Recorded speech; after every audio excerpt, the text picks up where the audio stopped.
All right, everyone. Today on the show, we have Christian Raguse. Christian's coming to us from Salt Lake City and is a photographer that's published two photo books. So, in this episode, we do a deep dive on the stories behind these books, find out some of his photography tips, and just hear about how he's making it work in the ski industry. We do listener questions at the end, which can be submitted on our Instagram at 2plankerpod. As always, if you like the show, be sure to subscribe and give us a rating. And yeah, that's all for the intro. So, here you go. Hope you like it. So, all right, let's start out. Christian, who are you and what do you do? Hey, I'm a ski photographer. I'm from Grand Rapids, Michigan, and I spend my winters getting out and shooting photos in the mountains. Nice, man. So, where are you living right now? So right now I'm in Salt Lake City. I've been here for about 5 years, coming up this August. It's warming up out here. Yeah. So I figured you were one of the Salt Lake guys. So let's dive into how somebody from Grand Rapids ended up like out in Salt Lake doing ski photography because that's kind of long distance to travel and definitely pretty dissimilar from where you grew up, I'm assuming. Yeah, absolutely, absolutely, and it's definitely a longer story. So I started out Grand Rapids. I had a small little hill. It was called Cannonsburg, and it was maybe 250, 300 feet tall, and they were well known for their terrain parks. And so growing up, I'd go out there all the time with my homies, and we would, try and ride the terrain parks, try and hit the jumps, trying to come up with new tricks, this and that. But for me, the terrain, or sorry, rather the tricks weren't quite coming around for me. And so early on, when I was about, I want to say 14 or 15, I picked up a GoPro and just started shooting my friends, and years and years of that there. And then I decided I wanted to travel on up to Houghton, Michigan for college at Michigan Tech. And if you're familiar with the Upper Peninsula, they're well known for like hundreds of inches of snow, like quite different from the rest of the Midwest. And so I went up there. I was studying geological engineering at the time. I was really stoked on going up there because I figured, well, it's in state, it's going to be a cheaper school. It's 8 hours away. It's far enough from home that I'll feel like kind of separated from that hometown feel. And the snow was there. And so everything lined up. I was, telling myself, telling everyone around me that I was going to become a geological engineer or an engineer of some sorts. But once I was up there, once I was in school and really diving into classwork, I always found myself like wanting to break away from school as often as I could to like shoot photos with friends, shoot a little video here and there, and just get out to the local hill. And so it was 2 years up there of me just spending about every weekend, every like waking moment outside of the classroom or the library, just trying to shoot photos. So let's see, a year went by. I was still committed after my freshman year to geological engineering. Second year comes around, first semester, I remember I was in physics 2. It was like electricity and magnetism or something, just super out there, like very like nitty gritty math work. And I remember going into the first exam, or maybe it was the lecture before the first exam, the professor said, okay, like next Tuesday or next week, we're going to be tested on all this material we've gone over so far.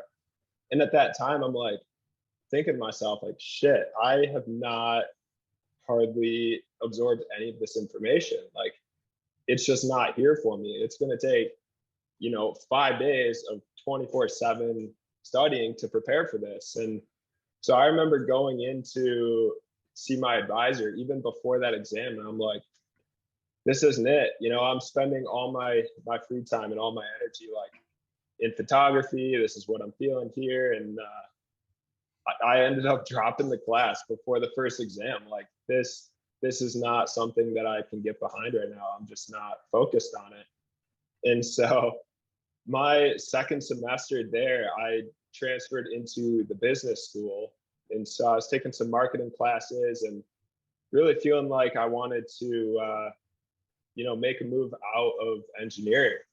And so I remember the conversation with my parents when I was out there is I think I was I picked up a lease with some friends for a house we were going to move into for our third year, for our junior year of school. And I remember we had it printed out, and I was like, I might have signed it actually. I signed this lease for the next year that I wasn't like personally committed to, thinking, oh, yeah, like these are the motions, these are like what I'm expected to do right now.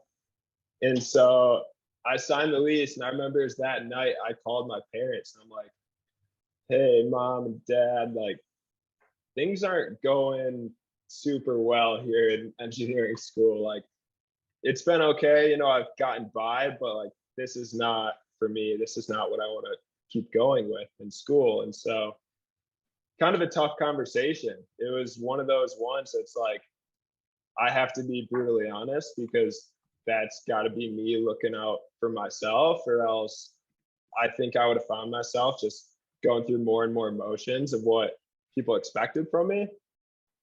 So anyway, I ended up leaving Michigan Tech, and at the same time that I was sort of packing up and all and getting ready to move out, I applied for my first job at Wendell's ski camp. And so right around, so this was May of 2017, I believe. And yeah, I sent out these applications. I was hitting up Jason Aarons over at Wendell's, and I remember it was like countless times shooting him an email back like, hey man, I'm trying to figure out my summer. Like I want to apply for these other jobs, but I'm most interested in coming to Wendell's. And very fortunately, I remember one day in particular, he called me.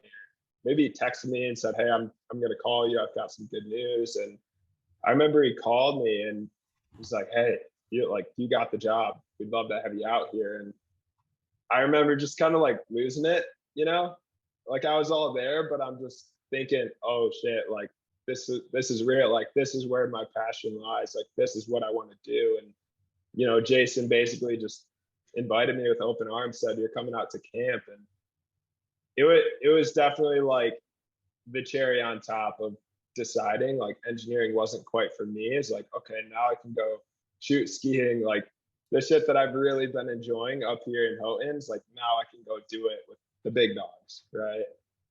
And so I remember uh, calling my dad back, I think uh, very quickly after Jason talked to me. And I remember, like shedding tears on the phone, just like so excited that this opportunity is working out, because this is like what I've always wanted for myself. I've grown up like trying to hit jumps, trying to learn tricks and all this stuff. And like, I swear I was just always getting hurt and like feeling broken physically. And so it's like the camera was it. I knew Wendell's was like the door in. And yeah, when Jason called me and I later called my dad, I was just like on cloud nine. It was incredible. So before we move forward with the storyline, so those early days when you were applying for Wendell's, did you send over a portfolio of work? Like, was your photography up to where it is now, or were you surprised that you even got the job in the first place? That's a good question. And I think at that time I had my website up and running with some ski photos and such. But I would guess at that time that Jason could have gone to my Instagram to see some of my photos. Back at that time, I was just like sharing immediately like all my favorite ski photos. Like as soon as I shoot them, they're just like going out. And so, yeah, whether it's a portfolio or my Instagram, I just shot that to Jason, and you know, I don't know, everything just kind of clicked. Yeah. So And how are you getting equipment in those early days? Was it like cameras you got for birthdays? Were you saving up money from part-time jobs? Like how are you getting all your gear? yeah, that's a good question. So early on, I started out with like a GoPro Hero 3 or something, and I was shooting photos, shooting video, making stupid edits back in the day.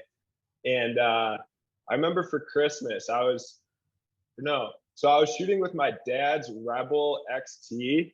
It's this old DSLR. It was maybe like 8 megapixels, but interchangeable lenses and such. And I was shooting that all the time. And one year for Christmas, I asked for a Canon T3i, which is like the entry camera at the time, like the camera you want for photo and video when you're like getting into it. And so I shot with that T3i for maybe 4 to 5 years, all throughout high school. And I had this really cool opportunity come about my senior year of high school where I was in a broadcasting class and we would create these videos to be shared around the school of, different spotlights on sports and activities and whatever's going on. And my instructor in the class, she said, "Hey, there's this video competition coming up, and it's all on these like PSAs on like healthy, responsible living, so to speak." And so she had this link or the website to all the previous entries into this PSA contest. And I remember clicking through and all these 30-second spots of like, here's why you don't do this, here's why you don't do that, eat your vegetables. Just, the categories are like kindergarten, sixth grade, and like high school, yada, yada. And so I remember watching all these past entries on the website. And I'm like, I think I can do better. Like, I think I got a vision here. And so my senior year of high school, I created 8 PSAs, these 30-second videos to go to this local competition. And I actually won first place with one of them in a category and then like 2 runner-up prizes. But it was pretty amazing because I think I won close to like 2 grand in the contest. Just like stupid money, like getting out of high school. And I'm like, what do I even do with this? And I immediately took that money, ran to the camera store, not the same day, but like I was dead set, like, okay, 5D Mark III, like coming right up. Like I'm in it now. Like I am ready to buy this camera and like invest myself. So that was like definitely sort of a flip of the switch per se. Like end of high school, like I'm ready to take this seriously. Yeah. And so like that's kind of the same time that you were applying for schools and like figuring out your major. So did you just do engineering cuz like that's what it was expected of you basically? It's funny to look back on it. I At the time I was committed personally, like thinking about it and looking forward to it as like, oh, here's this job where I'm pretty good with math, I'm good with numbers, I'm, okay with sciences and whatever. And I saw it as an opportunity. It's like, well, these people in geological engineering, they theoretically spend a lot of time outside, they get to travel, the pay is there, and I can go study it in the Upper Peninsula in a place like Michigan Tech. And so at the time I was totally committed and I was feeling like it was the right move for me. And I think, yeah, I think when I got up there, it's just realizing the classes, it's a lot of office work. It's a lot less of like that glorified, travel time and this and that. And I think once I was up in class, I'm like, I don't know about this for 35 years, it's like I could stick out 4, no problem, but I don't know if I want this for the next 30, 40 years. So at that point, it's just like, shit, I gotta get out of here now before I finish this degree. Yeah, Um, definitely. I'm sure like I'm sure a lot of people feel that way and then just don't make that same leap because that's a pretty scary leap going from that safe, college path to all right, mom, dad, I'm gonna go take photos full time. Like how the hell that's pretty tough to justify for a lot of people. Totally. Well, and I must say, I wasn't done with school at that point. So at the time I was leaving Michigan Tech and applying to Wendell's, I was also applying to other colleges outside of Michigan and sort of all around for like business programs and marketing. And so University of Utah was like number 1. I knew all the skiing was like right here. There's 6, 7 resorts within an hour and a half or something. And so University of Utah was up there. I looked at Colorado State, just all these other schools where I could get out into the ski world really and finish school. Um, yeah, I remember my parents, when I told them I was done with engineering and I was looking to move on, they're like, okay, like we support you, but maybe you want to stick around here in Michigan and like go to this local school and like get a business degree there. And I'm like, I at that point when I left Michigan Tech, I felt so strongly like I need to be a part of skiing in one way or another. And so when they suggested that, I'm just like, I knew like I can't, I just can't do that. It's I've come this far. I've done these 2 years of engineering school, and now I see what I want. It's like I need to feel some space to go and get it. Um, Nice. So you get the job at Windell's. This is 2017. So what happens from there? yeah. So 2017, I shot out there all summer, wild summer. Just first time meeting all these people, all these big dogs, filmers, photographers. Epic summer. And from there, I moved directly to Salt Lake, where I actually came into the dorms at the University of Utah here and had my first year of school. Um, you know, Entering into some marketing classes and like some pre-req business classes after coming out of like engineering courses and like calculus and all these physics and chemistry classes. It's like it was a walk in the park for me. Um, it was just going into Excel and like learning some of the basic features on like computer programs and such. And so the first year I skied so much, like I could go to class, go straight to the mountain, go skiing, and then do my homework in like 2 hours at night.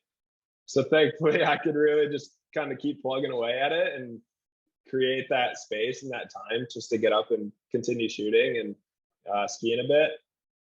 From there, that next spring, I decided to go back to Wendell's and linked up with Owen Dahlberg. That's when I met Owen out there. Bunch of homies out there that summer. We lived up in Govey in the audio video house, government camp. And yeah, worked out there, shot photos again, the same drill. I just wanted to be a part of it again. I wasn't willing to let, the summer on Hood go by so quick. So had to go out the second time, felt far more confident going into it that I could, really like work with these skiers and everyone around like on a closer, more personal level, I would say, rather than just being this like nervous, shy photographers like kind of lurking in like the corners of the terrain park. I felt like I could actually approach some of the skiers better and like, get it done and find the shots and get those for camp. So many memories and so many stories. It's just like the gears are turning here. Yeah. So I've never been to Windell's like for work or as a camper when I was younger. So what's the setup for the athletes, like their time spent like coaching versus just like messing around? Because it seems like from the videos, it seems like there's a lot of messing around. So there's probably a lot of opportunity to like just go up and be like, yo, can I shoot you while you're doing, X, Y, and Z? Yeah, totally. So a lot of the pros that come to camp, they need to spend X amount of time with the campers and like doing these clinics and these on snow lessons and such. And they're sort of allotted like, here's what you got to do to like be a part of this mission here is, coach these kids in essence. And outside of that, they were free just to ski like all of the Windell's Park. There was the Timberline like Pro Park, but then even like bombing out to the Palmer lift and taking full laps and such is, as long as they were spending some time with the campers, like working with them, and they're pretty personable people, they could do their own show. They could run it. So Yeah. So did any of those athlete interactions that stood out for you from that time? That you still look back on, and you're like, oh damn, that was sick. yeah, let me think about that. Um, oh my gosh, there's just so many, and they all like kind of blur together. I remember, so one good story here. Foster Meeks. It was, I want to say, session 2. This was summer of 2018. Session 2, like day 1 of the session, everyone just came off like this 2 or 3 day weekend in essence of not skiing, and Foster was a part of the digger crew. And so he was building all the features, getting it all prepped up. And I remember this first day, we're all like, kind of stretching. We had a couple days off of skiing, and I get into the park in the morning, and he goes, "Yo, Goose, like this feature down here, I'm about to hit it. Like I'm going big." And he like, it's 9:30 in the morning. He didn't have a shirt on. He was like amped up on it already.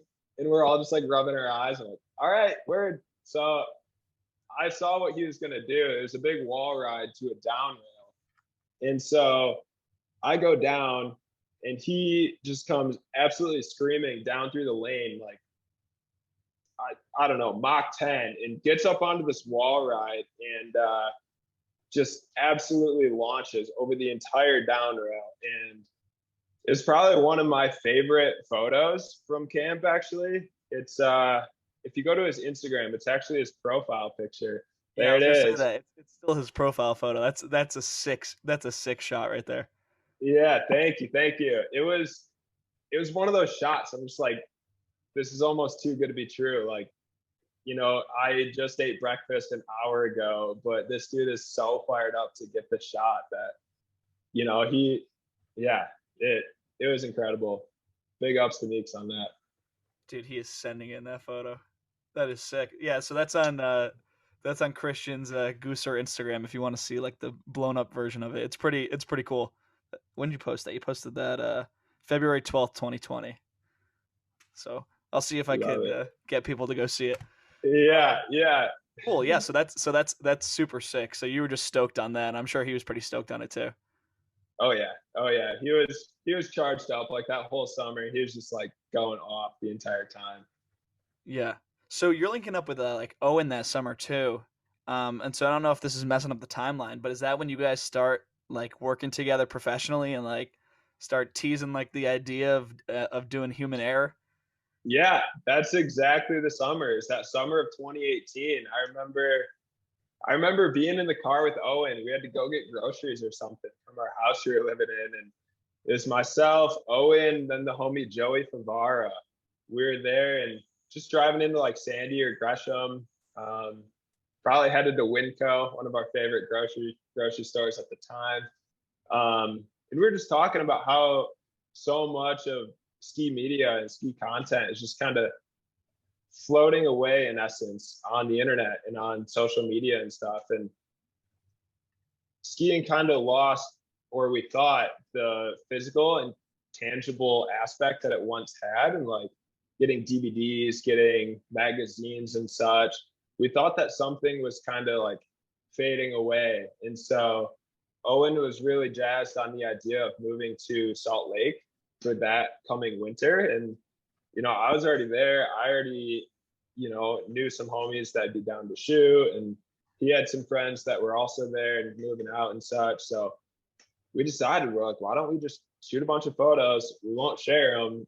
He'll shoot the video and create the movie of human error. And, we'll just like create something physical and something that we could distribute to people and they can have on a bookshelf forever. And that was an idea that really stuck with us that summer at camp. And, that was sort of the theme of the book, even, and of the film. Was like, so many of the things we do nowadays, when we do it for like internet hype and internet attention, it just floats away. And then we're looking for the next little bit there for us. But, creating something physical such as human error, and later spectacle, it's like, this is what I want. Like, this is the right feeling of like having something physical that, I'll have it forever. It's not going away. Yeah. So that first year, when you're making the book, what's your whole process? Did you already have like the creative vision and like the whole? Because for the people that don't know, so these books, there's like a writing component and a photos component. So did you already have like the written word in mind of like the story that you wanted to tell? Not at all. Not at all. I approached that winter with Owen, like shooting together all the time. And we'd just kind of brainstorm and just shoot the shit all the time of like, how about we talk about this? We think like this is an important aspect to add in, this and that. And so I think for me, it creating the book, I shot nearly all the photos, and in that spring, maybe late March or something, I would start to organize them on my computer, and the story would just slowly reveal itself, like working through the photos. And so human error, I felt it was like definitely the sentiment that we were feeling that winter, and like what we wanted to touch on, like the challenges of you know giving skiing your all in essence, and like giving yourself to it, and sort of the I don't know, we tried to bring together the season, all the experiences. We had several homies get like seriously hurt that winter, and like we had awesome power days, we had like icy park days, we had a lot of days in the streets, this and that. And so for me, human error was like, how do I take all these vastly different experiences on snow and shooting, skiing, and how do I sort of take an umbrella, and like how do I sort of explain all of these and pull them into one piece? And so the story kind of formed by the way of the photos, I would say. Hmm. Yeah. And I mean, I'm just going through like the PDF that you sent me over right now, and the one there's like some pretty gnarly sections of it. The one that like definitely stood out to me was the big cottonwood gap over the river, because the written word is uh, like, oh yeah, like he's going for it, gets like woken up on the ground, like broken off with blood all over his face. So what's the story behind that? oh, that that's a tough one to tell. Our homie Tucker Addison, uh, so Owen and I, Tucker, and then our other homie Andreas Bonar, we went up Big Cottonwood. I think ultimately planning to go to Brighton later in the day, but thinking we would stop at this jump that gapped one of the rivers in the canyon. Um, so we get up into the canyon, we see it. Thankfully, some other folks built it already, and they just wanted to give it a try and you know see what they could do on it just for fun. And so we get up there, they shape it. Um, Tucker gets up high, he's ready to speed check the jump, and he comes bombing down through the forest, really. And he yeah, speed check, he clears the jump, he makes it to the other side, no problem. And so everyone's feeling stoked on it. I'm like somewhere down on the snowbank, like almost in the river, trying to shoot up and get a good angle on the jump. And so Tucker says, yeah, you know what, I'm gonna front flip it. And he committed to the front flip, and he hikes back up to the top. And we think coming down that time, like doing the front flip, he kind of like absorbed some of his momentum into the jump per se, and so he lost like some of his speed over. And he came up maybe 2 feet, a foot and a half short on the jump, and just double ejection, just kind of face to snow. And um, yeah, busted up one of his ankles real bad. His eye and his nose was bleeding, like all swollen and stuff. And it just happened, at the snap of your fingers. It was one of those things we were all just pretty comfortable with it, or rather, like we expected him to just clear it and ride away just fine. But so quickly, he was just facing the snow on the ground, like totally lost, like so confused. And we run up to Tucker, and he's just like throbbing in his boot. Like we can't even take his boot off. He feels that his ankle just like destroyed in there, and he's got blood on his face. He's all tired, and I'm sure you see in the book there's a couple photos of us like trying to pick him up and get him into the car, and then ultimately to the ER that day. Um, yeah, it was one of those times. We went up thinking, oh, okay, it's a jump. Yeah, it's a jump over a river, but it's not the biggest jump they've ever hit before. So why don't we just go see it, give it a try? And unfortunately, that was one of those days where things just didn't work out for us. Hmm. And so when something like that happens in front of you, because you're documenting the whole thing, like what's going through your mind, like in that moment? Because obviously, from the photos, you could tell you're definitely thinking, all right, well, I got to document this. But are you getting freaked out? Are you getting worried? Like, what's happening for you?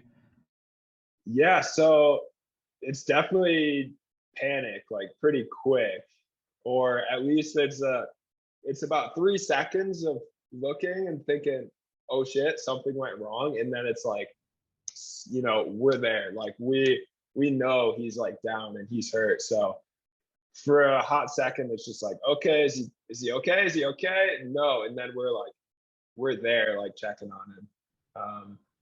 Yeah, definitely a very scary experience up there. Um, Never love seeing any blood, neck and above. It's like blood is never good. So it was pretty scary because he wasn't walking, but he was also like pretty swollen around his face and his nose. And yeah, rough day, that one. Yeah, that's really gnarly. So what ended up happening? Broken ankle, busted up face, but nothing too bad, like no broken like face bones or anything, right? No, yeah, I don't think any broken face bones, broken ankle, and I think some maybe a ligament or two down in his ankle were torn or stretched or something. And that was, I think, maybe a 4 to 5 month recovery for Tucker.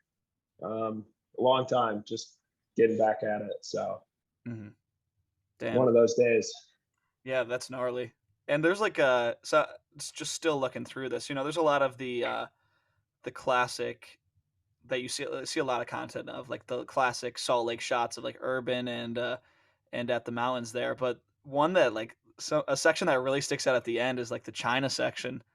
So what's the backstory? Or is that you have a ticket to? Japan. It's a ticket to Japan. Yeah, sorry, I thought it was 14 hours after a flight from the States to China. So did you like have a layover in China or something first? Yes, that's right. That's right. Yeah. Cool. So you fly out there, layover in China, then you're skiing out in Japan. What was that like? Oh my gosh, that was maybe the best week of my life. Um, it was the most incredible time getting out and seeing how much snow that really falls in Japan. Um, it was one of those opportunities that, you know, you dream of, you think about all the time, but then you're there and it feels like unreal. It feels like supernatural in a sense.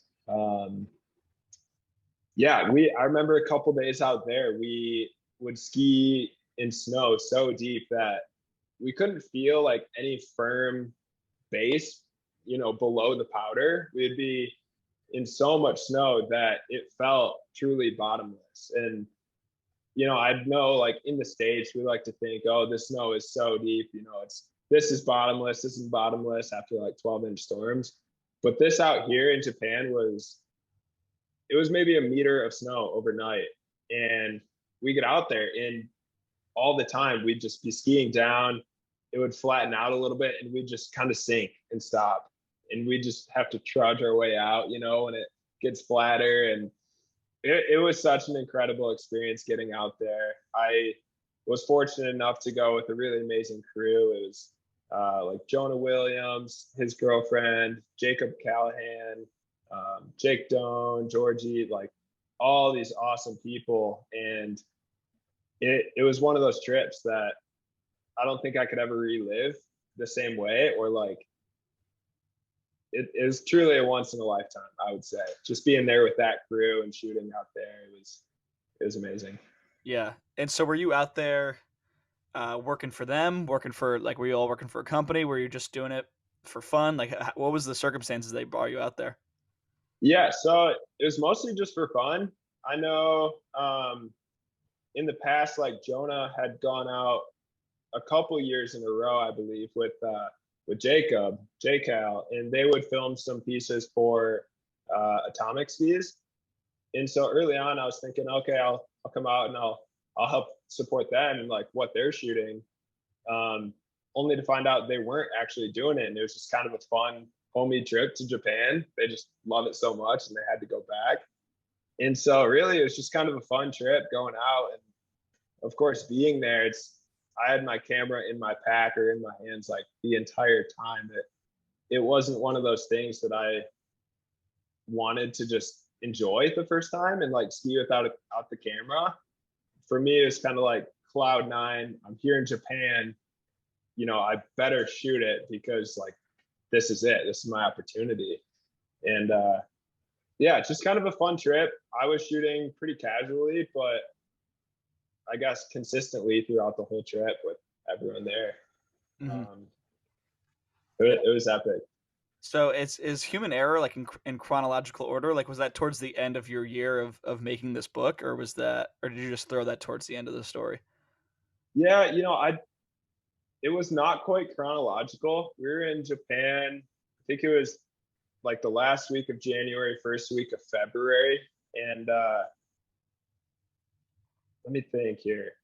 No, I put that section in the book just because I wanted to break up the story and wanted to sort of give it all the space it deserves. So I'm trying to remember. I remember trying to shut it down and just give give off the final message in Human Error of like, well, we're as young as we'll ever be. We have as much, freedom and I guess opportunity to do everything that we want to do nowadays.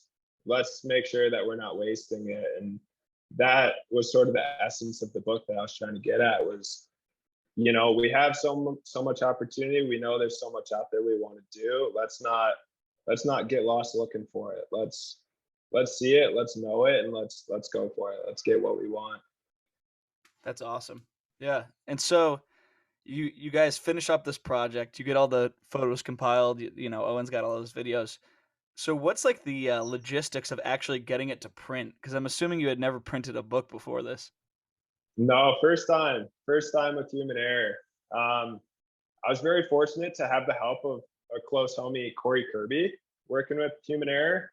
And so he sort of runs a independent freelance like publishing company where he helps like all sorts of artists and writers to publish their work. And so I had been in contact with Corey earlier. He knew I was doing the project and he could help walk me through some of the like technical details of exporting PDFs and like making sure everything is formatted in the right way. And fortunate fortunately he was in touch or he knew of a couple good printers and he sort of walked me through the process of like exporting it, getting all the files right, sending it in, and all of that.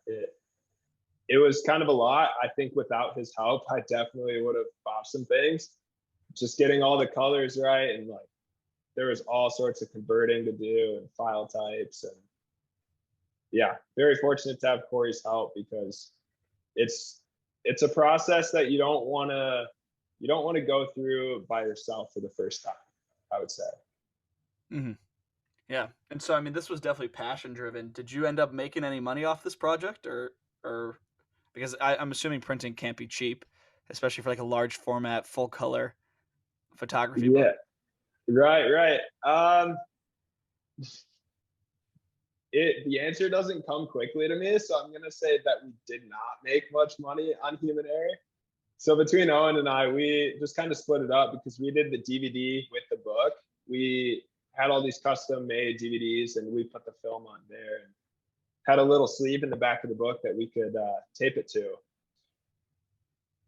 I we sort of split it through and through, and I remember that at the end we each had some money in our pockets, but we also like had some fun along the way. Like we did a premiere in Steamboat, Colorado, and went out there, showed the film. We sold some books and did like some giveaways and stuff like that there. And you know, we might have made some money here and there, but ultimately, like it was for the experience. Like we didn't walk away with a lot of cash, that's for sure.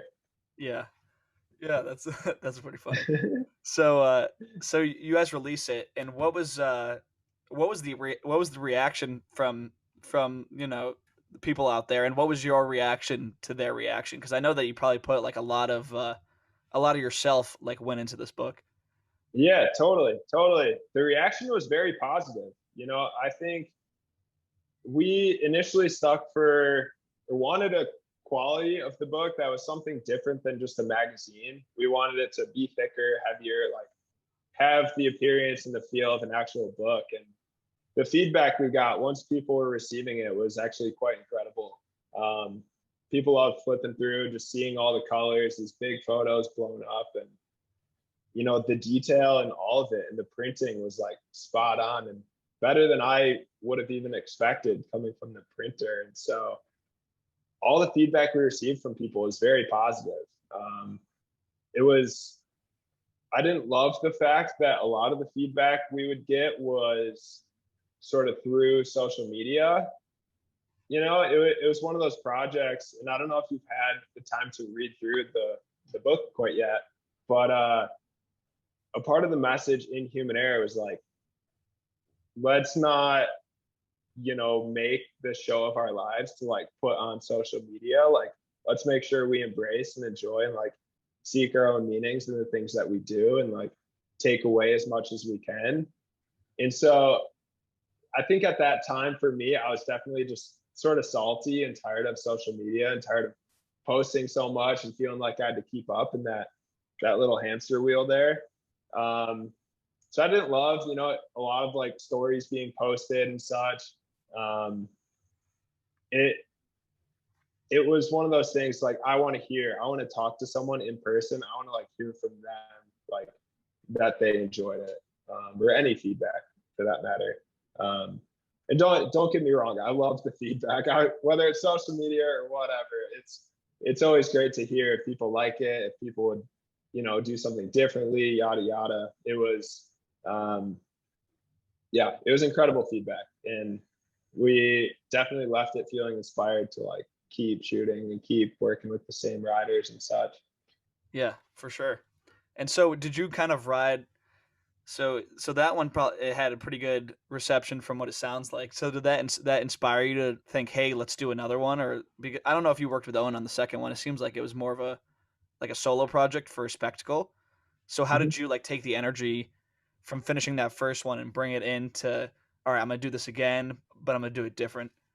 Yeah, that's a really good question. I remember finishing Human Error and sort of marketing it and calling it a photo journal throughout the entire time. And when I finished and the project was over, it's just like, well, that was a photo journal. It wasn't, I didn't call it a book. I didn't call it a book like throughout the time of making it. And so I sort of told myself, I'm like, I want to do it bigger. I want to do it better. I want to have more of a meaning here, like a more thorough story and such. I want to make a book, a photo book, truly. And that was sort of the energy that I carried into the next winter of just, shooting as many different days and time on snow that I could. And so the story sort of developed along with the shooting more throughout the winter. And then that following spring for Spectacle, it was sort of a tough time to write the story because the story has nothing to do with skiing. I maybe say the word skiing like one time in the story itself, but I wanted the message and Spectacle to kind of coincide with, the efforts and the enthusiasm that so many people have for skiing.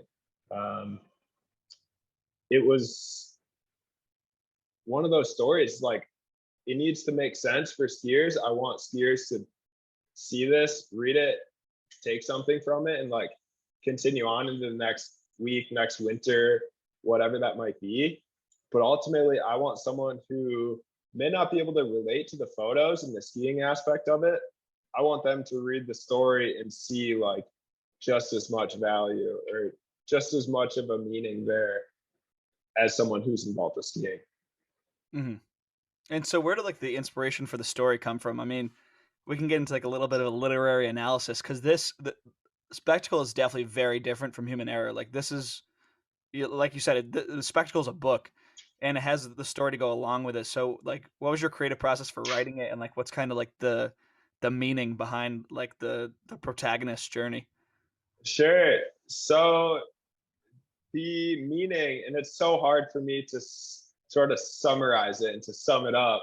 Um, but the meaning of Spectacle and sort of the message that I was trying to get at was that,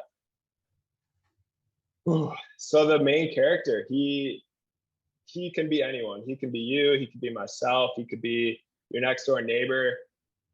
But in essence, this person goes about their day to day and they come across all sorts of battles, all sorts of challenges, socially, physically, emotionally. They're like, you could be down in the dumps at any time, at any age, anybody out there.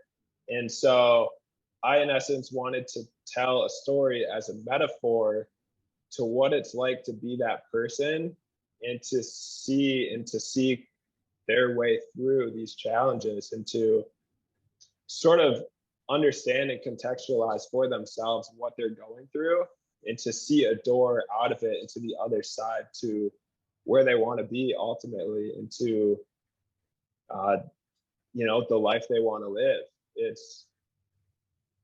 Uh, it's kind of hard to describe it all.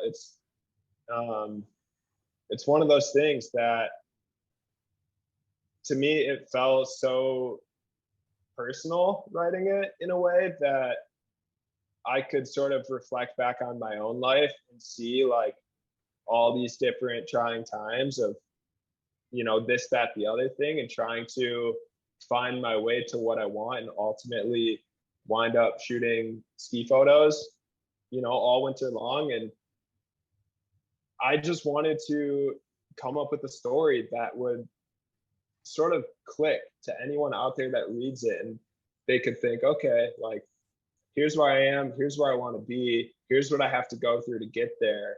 And there's all these distractions, there's people telling me do this, do that, that's wrong, this is right. And really it's sort of a message of like, dive in, dive deep, try and figure yourself out, figure out what you want, and ultimately break down the walls to get there.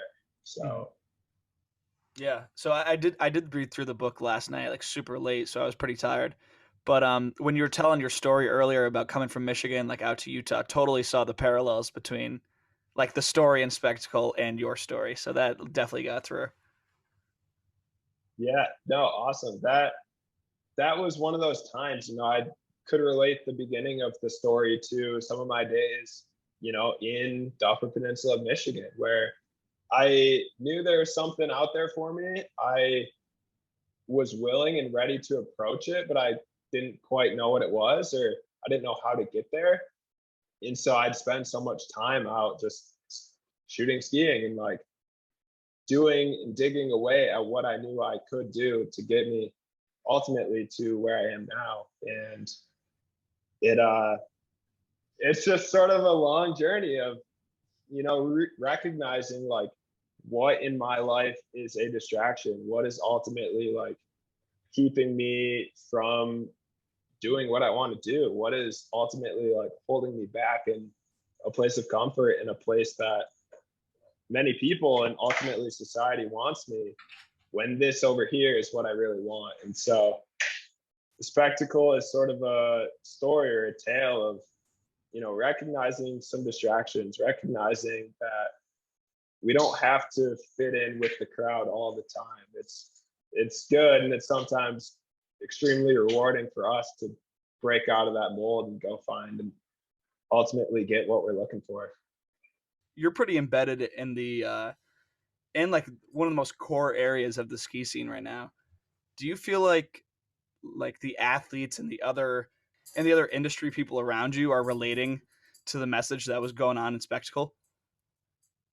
Um, it's a good question. I can say yes, and I think I could say no as well. Um, I think the message itself, once it's boiled down and sort of summarized, I think a lot of people have gotten behind it and sort of resonated with it. What I think's tricky about it is, I definitely didn't,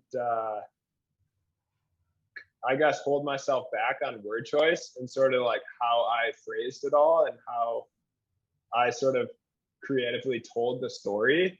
And I think that the way I told it, in essence, could have kept some folks from really like understanding it and like taking it and like really, I guess, bringing it like to their own life and analyzing their own life through the lens of the book.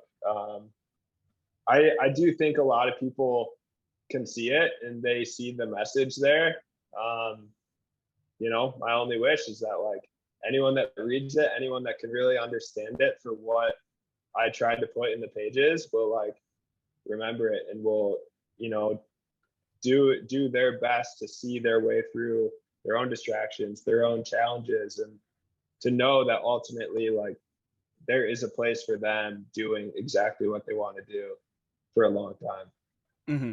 Yeah, because it seems like a lot of the people in the ski scene are on a pretty similar path where they're like, okay, I'm not going to take the comfortable, expected path. I'm going to like go out on a limb and like potentially like go broke doing it. So it seems like the story is like really pretty applicable to like, people in general, but it seems like really applicable to people that are trying to make a career in the ski industry.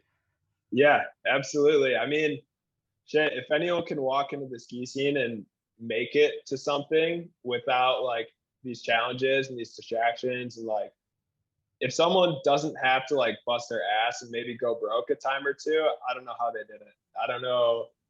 I don't know what they're eating in the morning. I don't know how they're making it happen, but you know, good on them. But I think for the vast majority of people that are really trying to make it in one way or another into any degree in the ski scene, it takes so many hurdles. It takes so many like challenging relationships and challenging, you know, contacts with other people, and it it's a beast, but it's ultimately like the most rewarding thing that I think anyone can get into.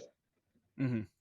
Yeah, and I noticed that in spectacle, it seems like the photos coinciding with the story. It's a lot more like concisely grouped together. It feels like there's like sections of the photos. So what were you thinking with that, and like how did that reflect like the writing too? Yeah, so I definitely spent more time with spectacle, sort of getting that order and the flow in place more so than with human error. Um, I wanted the photos to sort of coincide or at least help bring a visual context to what the message is in the book. Um, so sort of throughout it, you know, I started out, there was um, I don't know, maybe the first 8 to 10 pages, I shot a big air event in Atlanta, Georgia.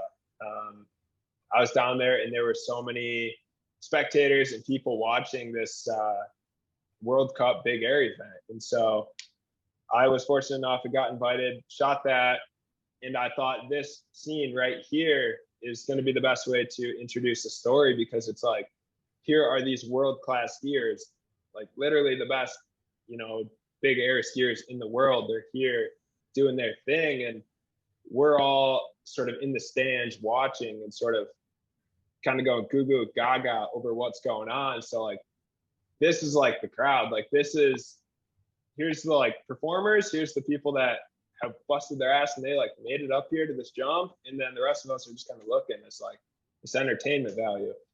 Um, and so I thought that was a great place to start the story, and then bringing in the character. It's like I wanted to hit the nitty gritty photos of, you know, getting into the streets, getting like I think a bunch of night shots up at Brighton, and all these like kind of grim, you know, like challenging uh challenging photos in essence, and all these like big wall rides and urban rails and such.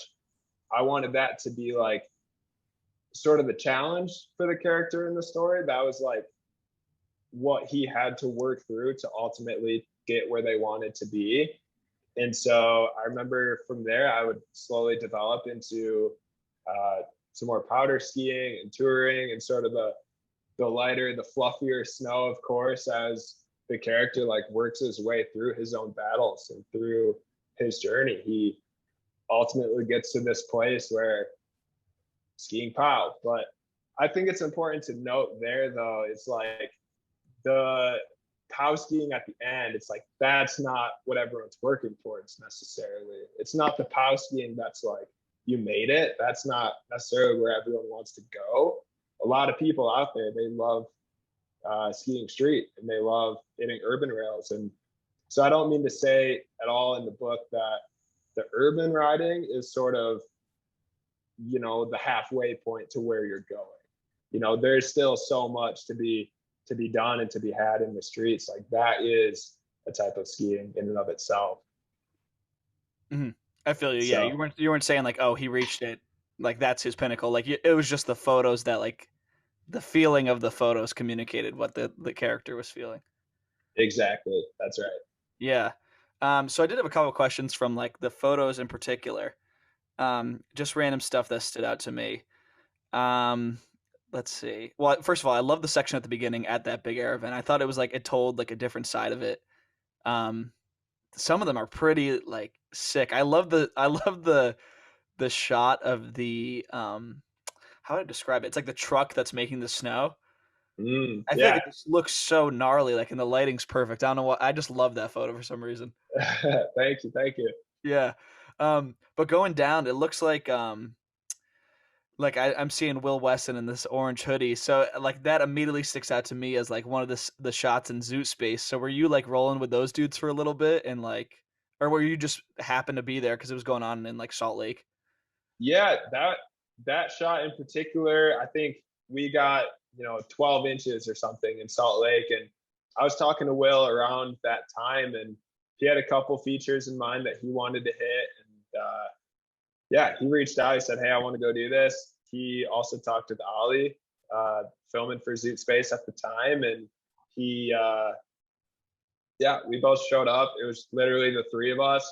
Will and I, like, we built up this jump, got the cameras, and we were there for maybe an hour and a half. He just like got his trick, and we were out of there. It, yeah, shooting with Will is always a pleasure. He's just like so focused, so dialed. Like he's there, he sees what he wants, he gets it done, and we're out.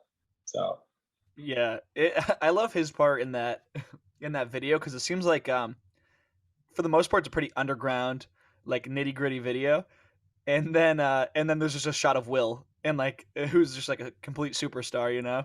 So yeah, I always thought that was a funny scene, and that's why it like stood out to me when I was looking through this. totally. No, I love the variety of styles and the different riders that are all involved.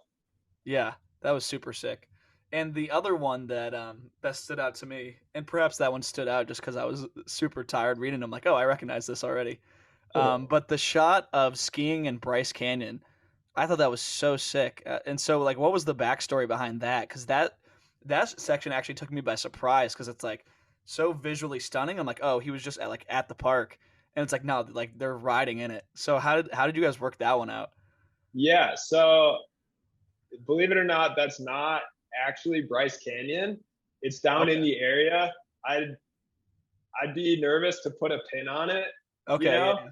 but it's within about an hour of Bryce Canyon, similar zone. And my homie John Michael and I and Jeremy Collette and John Michael's girlfriend Jill, we saw there's snow down there, and we wanted some sort of adventure to get out of Salt Lake. It's probably a weekend, and the resorts were crowded, and so we're like, let's drive down south a couple hours and go see what we could find. And so we spent 2 days like touring around like all those red rocks and hiking through like these huge like hoodoo towers of orange and red rock. And ultimately we found ourselves at the top, and we had a clear line like all the way down to the bottom. And I remember looking at it and trying to think, okay, like where do I go to like do this place justice, right? Like where's the spot where I can show the landscape, show the skiing, show that there is snow, but not a lot of snow. And so I'm sure the photo you're thinking of is the one kind of from above looking down at the skier. And I I told them, I'm like, you know what, guys, I think with the wide lens, I'm gonna go up here, crawl out onto this super sketch, like loose, rocky cliff ledge, and I think I'll be able to see like the whole patch of snow and then the landscape. And it was nothing more than just a weekend adventure, just having fun and shooting photos, and everyone was just stoked just to be out there. Really, it was not quite about the skiing; it was just about where we were and having skis on our feet, I guess. Yeah, that shot's amazing. Like that is just it's super sick, and I can't believe you found like I don't know if it's that I'm not out in Utah, so I don't know if like where you were at was like a well known area, but that was such a sick find because that it looks just like Bryce. Yeah, totally. No, thank you. I forget how we heard of the spot or where it came from and how it fell in our laps, but once we found out there was snow, it's like we gotta check this out. It's a couple hours. Like there's nothing to lose here. Yeah. And so talking about that shot, so how do you frame like how do you get the vision for the photo you want to take? Because I know that some people take different approaches. Like some people are running around with their iPhone and like figuring out like, okay, what how would this look? How would this look? So what's your process for picking the exact angle that you want for these Mm, shots? yeah, that's a good question. Again, so that shot in particular, like shooting out over the red rocks and the rock towers and such, it's the landscape was such an important part of the visual there. And it's this little patch of snow. We need to show that. We need to show the landscape. So if I'm down below, all of the landscape, all of these rock towers, they're in essence gonna kind of stack in like a parallaxing way that it would be hard to see the depth, I guess, when I'm zooming in, shooting from below. And so I thought, you know what, to shoot this, to show the snow, to show the landscape, I need to get up above. I need to get wide. I need to get this whole arching view of this little patch of snow we are skiing down. And it's different for different environments. And I think that's one of my favorite parts of shooting skiing is looking at a feature, whether it's in a park, it's in the streets, it's a backcountry jump, whatever that might be. One of my favorite parts of shooting skiing is just seeing the space, working my way around it, and sort of picking out like what is it about this angle that I think would make the skier pop, or what is it? What do I have to do, or where do I have to go to show this particular trick of like, oh, there's a blunt grab. It's a cork 7 blunt someone's doing on this jump. Like, where do I have to be to show that blunt grab? You know, hopefully like super tweaked out, like at the highest point in the air. Where do I have to position myself for that? And so I love sort of the analytical, like the, I guess, imagining where this person will be in the air, where they'll be grabbing and all. And I don't know, that's my favorite part. It's like kind of the approach to getting the shot is almost as fun as getting the shot for me. Hmm. And when you're working with like Owen, because he's another guy with a camera right beside you, are you ever turning to him and being like, all right, how are you like capturing this with your video camera, and then like kind of like incorporating that into how you're gonna capture it, like with your still photography? Yeah, totally. So it's kind of funny you bring that up. We sort of have this ongoing like joke how we always like take each other's angles and how he'll like he'll be quicker to pull out his camera once the spot's built and he'll like be down below it or down to the side somewhere. And I was like looking around quickly and I'm like, shit, Owen's got the best angle already. So I'll like walk my way down to him. I'm like, dude, you took it from me. And so we always have these jokes going on that we're always stealing each other's angles when we're shooting features and stuff. But it could be quite different for photo and video, where for video, it's not so much about like the perfect frame and the perfect background and positioning. It's more about seeing the trick and like making sure that the entire grab is captured and that the rider doesn't pop out of the frame or anything like that. For photo, I'd like to say that it's more of capturing the quintessential moment or like that peaking moment of whatever the feature or the trick is. Sorry, the coffee maker's going off. No worries. Yeah, so for photo, it's all about like catching that, I guess, perfect moment of the trick and of like the whole spot. It's if it's a flat down rail, it's like I want to catch them right at the corner, right at the kink, and hopefully the rider's grabbing or whatever it is. It's picking out like what is that moment with the trick that they're doing, like what part of that trick is it that I need to catch to show the trick in one frame. And Hmm. so that sort of comes to the whole angle thing. It's like I know the moment, I know the trick, I know what I want to capture. Now, where do I have to go to make that appear like, the feature's nice and big? I don't want it to look small and like it's, just some little part of the photo. I want to like show the feature. I want to show the trick. I want the rider to be right there. And it's a fun little mind game everywhere we go. It's shooting street, especially, and with Owen, it's so fun like getting out and being in a new spot. It's like, okay, shit, it's a Saturday morning, we're behind an elementary school, like here's this handrail, there's security cameras, like we got to go build this jump, slide this rail, get our shots and get out. And it's a pretty amazing process of like showing up to a spot, building a feature. The riders, they're testing the jump, testing the feature. Hopefully we get the shot and we're out of there. It's very rarely is it like a very casual like hangout, like behind a school or like in a public park. We're like there to get it done and to get out of there. Yeah. And so you're talking about like having to capture the trick at its peak. So I've always wondered this with like action sports photographers. Are you taking, is it like rapid fire where you're taking like as many shots as possible while they're in the air, or are you actually timing it out so that you're capturing one shot at the peak, and if you miss it then it's like, damn, I just missed it? No, yeah, another great question. For me, I have at times chosen to shoot like one single photo, but typically I'll shoot in burst mode because I find that even if I don't quite get like the rider in or at like the highest part of their jump, like in the air, even if I don't quite get that, like typically the next shot or like the next grab, like it's there, we say we try to get like the best photo and like the best positioning and such, but more often than not, it's like a little bit off sort of. And I find that shooting burst mode definitely helps me like get close to that. If I've spent enough time like working with a rider to get a particular shot or something, and we both know just what it is and we're like pretty focused on it, and I know the angle and everything that I want, sometimes I'll switch into manual focus and shoot it in one shot. Nice, man. Yeah. Yeah, I've always wondered that because I feel like that'd be so hard to just take one photo that's like perfect. Totally.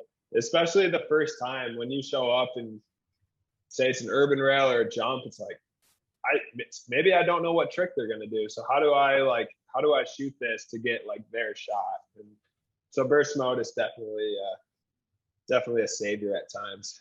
Yeah. And so going back to some more of the back end stuff, for spectacle. So you have a lot of like almost like credits at the very end.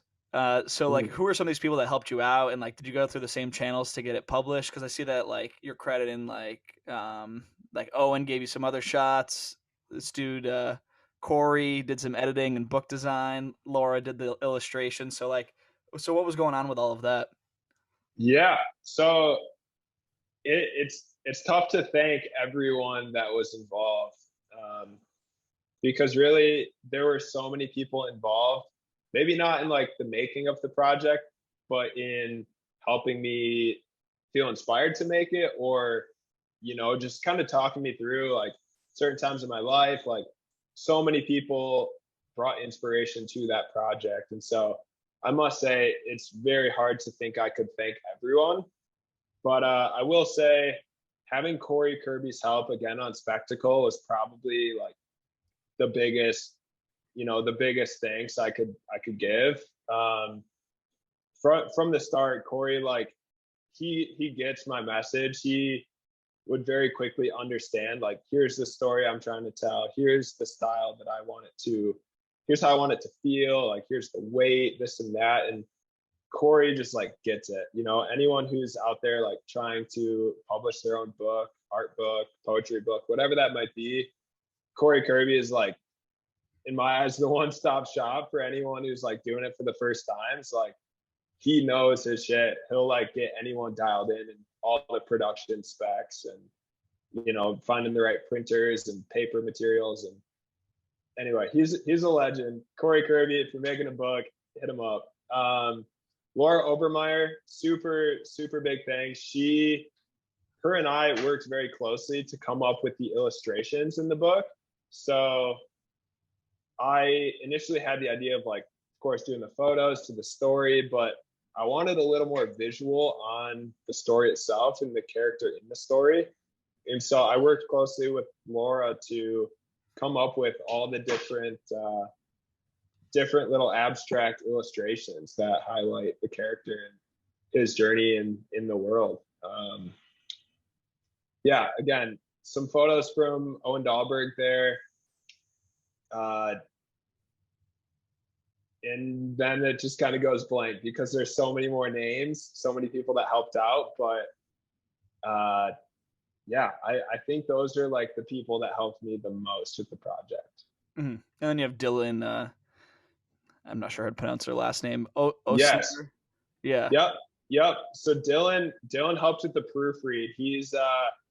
He's a legend with wordsmithing and working like out all the grammar kinks and all the technical bits of writing that anyone else when they read they're not going to catch. It's like, oh, this, we need an independent clause here, like take out this comma, put this in. He really dove in and sort of gave it the proofread it needed.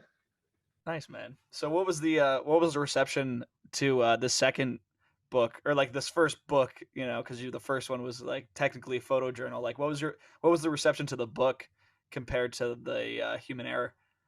Yeah, I think it was right where I was hoping. People were really stoked and really excited about how thick it was. In essence, it was like a half-inch thick. It was pretty heavy. It really felt like a full book, and that from the start was what I wanted to give it. I know like the story itself and like even the introduction and the author's note, it's a bit to consume immediately. It's not quite the book that you can flip open and read through like right after you open it up in the packaging or something. So I know there's several people out there that they got it and they would give it like a week or two before they felt they had the time to dive into it and consume it all. My biggest fear, I guess, putting it out was people receiving it and then flipping through it without reading it just to see all the photos without taking the time to like digest what I wrote out in there. But really, all in all, it was phenomenal feedback that I received. It was one of those projects that I felt was just something that I had to do for myself in a sense. I had thought about it so long. Human Error was kind of the backbone. I knew that I could put together a physical project, and I just needed to kind of one up myself in a way. And I'm extremely happy with how it turned out. Yeah. So what's next? Because it looks like that was published in 2020. So are you already working on a new project? What have you been up to lately? Yeah. So as of lately, I've been shooting quite a bit. I would say not quite as much as I did the previous winter. So this whole past winter, it felt pretty strange with COVID and different groups of friends in different places, many traveling and, groups being together, but not quite being together. And all these different like social aspects led me to not quite shoot as much as I had before. I started working for the Utah Avalanche Center back in the fall, actually, doing some digital marketing with them and shooting some photos, some videos, and running through some social media things for them. And it was a busy winter in a different way. I definitely got to shoot a lot, but not enough, I think, to make another project. So what I'm thinking right now is I'll give it another winter of shooting, and then the following fall I'll be able to maybe one up myself and one up Spectacle again. Yeah. And do you have like a long-term vision for what you want to do for these books going forward? Like, oh, I want to print like X number of this, or I want to make like a trilogy that explains this. Or are you just like stockpiling photos and then you're gonna figure out what you want to make with it? Yeah, yeah. Uh, I think the biggest goal of mine is to release books that will ultimately uh, lead like a thought-provoking, or I guess provoke thought in anyone that reads it, rather. the photos, I want to just keep improving the quality, the style, the editing, all of it. It's the photos is kind of like what I'm really focusing on. That's like my craft. But I think ultimately what's important to me with the books is that someone can finish it and they have a takeaway. They have something that they can digest and process for themselves. I would love to get to the point where I could release them like more frequently and like maybe do some issues. And my only concern with that is that I worry that I wouldn't be able to produce the books up to the quality that I would like to. I'd be scared of, wanting to start almost like a magazine and then fall short on the quality. And it's ultimately just a flimsy book of photos. That the quality is definitely one of the most important things to me, and also just the takeaway from the message. Mm-hmm. Yeah, and I think you mentioned in our DMs that you're thinking about doing another run of Human Error and Spectacle. Yeah, that's the plan. That's the plan. I've been saying it for a little bit, but I'm shooting to get some more copies in my hands in the next couple of months here. Awesome. So I'll have people keep an eye out for that. So we'll do a couple of viewer questions before we bring it home. Let's see what we Love got. it. So the Caruso, what gear do you shoot with? Ooh, good question. I used to be a Canon boy. I sold all my Canon gear uh, almost 2 years ago now, and I purchased Sony. So now I'm fully in on Sony gear. I shoot with the Sony A7R Mark IV, Sigma art lenses. I love the wide angle 14 to 24, 24 to 70, and love the big Sony 100 to 400 zoom. That's where I think the rubber hits the road, and I can really get in close for a shot from any distance without anyone even knowing. So yeah, I'm a Sony boy now. I love it. Hell yeah. Um, all right. Grant Harris asks, favorite Salt Lake City mountain. Ooh, ski resort, I'm gonna guess. Yeah, I'm assuming so. I got to give it up to Brighton. I really do. Since I moved to Salt Lake, Brighton has kind of been the home for me. Um, Hometown feel, it's very reminiscent of any resort or hill back in the Midwest. They definitely take care of their community. They take care of their own, and it feels like nothing's changing there. It feels like they're very deep in their roots and they're not trying to be someone they're not. So I love Brighton. I love the terrain. They've got the parks. They've got, all the good powder stashes. They got some cliffs to jump off of. I give it to Brighton 100%. Yeah, it's a pretty long haul up Big Cottonwood on some days though. You can get stuck Oh up yeah. Oh yeah. there. All right, now we'll move into the Owen questions. Owen sent in 3. Oh, love it. Um, all right, what's your favorite snack to eat on a lift? Oh, well, if Owen's asking, I gotta say it's bagged tuna, maybe a canned tuna. I love the little quick hit of protein on the lift. It's definitely a fan favorite up at Hood working together. Yeah, It's tuna time. yeah. I feel like a lot of the questions that Owen received and the ones he's asking are related to food. So I'm assuming he's a huge food guy. But he asked, how much granola do you eat in a year? Oh God, that's a hard number to give you. I would say probably between 5 to 10 pounds in a Yeah. year. Is that your? I Go ahead. yeah. I love granola. It's a great snack. It goes great in yogurt. It goes great with fruit. It all around very versatile snack. And I definitely didn't cut myself off much when we were working and living together. I just have a bag like next to my computer, editing photos like all throughout the evening. Sometimes I'd like forget to eat dinner just because I'm snacking on granola, just working there. Yeah. Oh, that's funny. And then the last of the viewer questions, and then I have one more question for you. This one's also from Owen. Any nude photo shoots?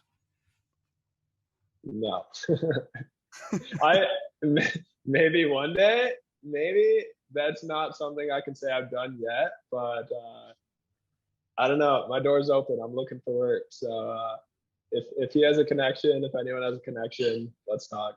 Maybe that's like the third book you do. You do like the body issue of Sports Illustrated, except for the ski scene. Yeah, right. All right. No jackets, no shirts. Let's get it done. Yeah, Let's get it done. yeah. And then, so my last question. So what advice would you give for like a kid? You know, is like similar to yourself. Like, what would your advice be for someone that wants to be a photographer in the ski industry? Like, how do you make money? How do you take the leap? Where do you need to be? All of that. Yeah, that's the best question. I'd say stick it out. I'd say if if anyone sees it in themselves to do anything, I guess more specifically photography or videography, if they see it in themselves and they have the means to spend time with it, stick it out. It's all about the time spent in it and the time creating and developing your craft and coming up with projects and different bodies of work that you're really proud of, because nowadays it's so easy for good work to be found. It's, anyone can go out, start an Instagram account, start a Twitter, whatever it is, and start sharing their work and get it out there. And I I truly believe that quality work is found every day. And so if someone wants it, go on YouTube, look up how to do this, how to do that, how to use Photoshop, how to work your shutter speeds, your cameras, whatever it might be. And all the information's out there. Most of it is free. It's a matter of time, and it's a matter of, I guess, focusing your intentions on it to ultimately see it through. Um, anyone can do it. Anyone can do it. That was one thing that I had thought of pretty early on starting. I'd look up to all these professional photographers and filmers and all these people doing some really awesome stuff, and I think, well, they had to start somewhere.